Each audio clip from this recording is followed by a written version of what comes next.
अस्सलाम वालेकुम। Second year हम लोगों ने 283 पेज तक हम लोगों ने कर लिया था, आइकॉनोग्राफी ऑफ बुद्धा तक।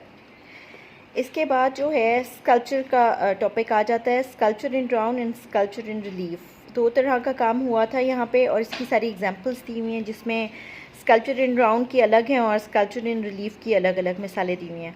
तो स्कल्पचर इन ड्राउन में fasting Buddha, Buddha preaching, seated Buddha, head of Buddha, cult seated of Buddha और बर्स्ट ऑफ बुद्धा, और ये सारे टॉपिक्स दिए हुए हैं। लेकिन ये दो तरह के हैं, एक में बुद्धा के बारे में जो है स्कल्पचर वर्क किया हुआ है और दूसरा जो उसकी किस्म है उसमें बुद्धिसत्वा के बारे में स्कल्पचर्स हैं। तो एक एक मिसाल आप दोनों की अपने जहन में रख लीजिएगा कि एक जैसे कि फास्टिंग बुद्धा जो है वो बुद्धा की हालत में ही है और उसको आप लोगों ने उसमें याद कर लेना है। और बुद्धिसत्वा के बारे में जो है ये सेवन्थ मिसाल जो है एग्जाम्पल जो है ये बुद्धिसत्वा के बारे में है, तो ये आप एक याद कर लीजिएगा। इसके अलावा स्कल्पचर इन रिलीफ में जो है स्कल्पचर इन रिलीफ में भी दो तरह की एग्ज़ाम है, ऑल्टर रिलीफ है और बेस रिलीफ है। तो इसमें भी आप लोग इनकी डेफिनेशंस आप लोगों ने याद कर लेनी है और एक एक मिसाल जो है वो स्कल्पचर इन रिलीफ की आप लोगों ने अच्छी तरह जहन में रख लेनी है। मैं इसका टेस्ट नहीं ले रही, लेकिन आप लोगों ने इसको जस्ट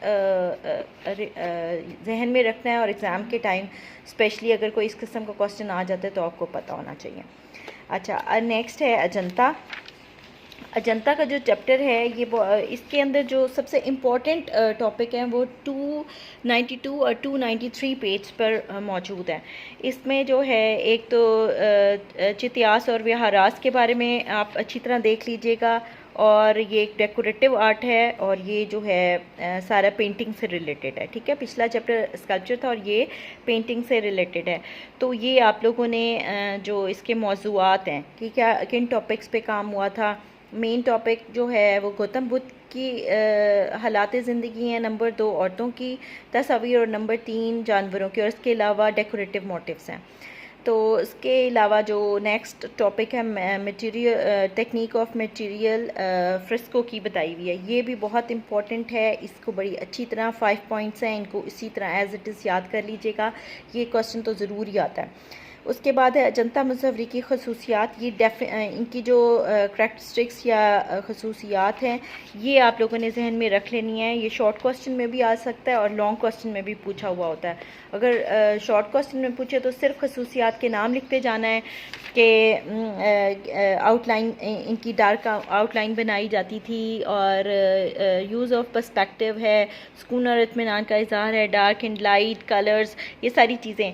तो लेकिन अगर ये लॉन्ग क्वेश्चन में आ जाए तो फिर आपने इन डिटेल इनके बारे में लिखना है। इसके अलावा वुमेन ट्रीटमेंट है और अजंता केव्स के अंदर जो ट्रीटमेंट ऑफ वुमेन है और treatment of birds and animals, ये भी आप इनकी भी एक एक दो दो मिसालें अपने जहन में रख लीजिएगा।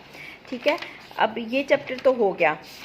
जो नेक्स्ट अब जिस चैप्टर का मैंने अब आप लोगों का जो टेस्ट लेना है वो यूनान है, ग्रीक, इसको इंग्लिश में ग्रीक बोलते हैं।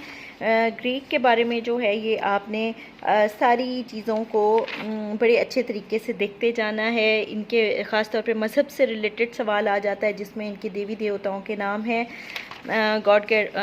गॉडेसेस के नाम हैं। इसके अलावा फ़न तामीर में ख़ास तौर पे जो है इनके ऑर्डर्स आ जाते हैं, 3 ऑर्डर्स हैं, ये आप लोगों ने याद रखने हैं।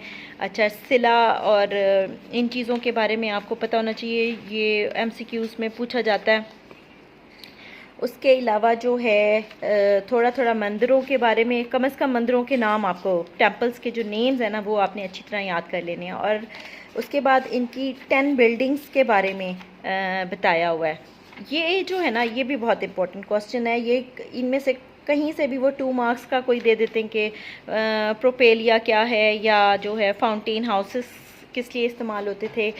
तो ये भी आप लोगों ने नेम और इन इमारतों के इस्तेमाल के बारे में आप लोगों ने अच्छी तरह कर लेना है।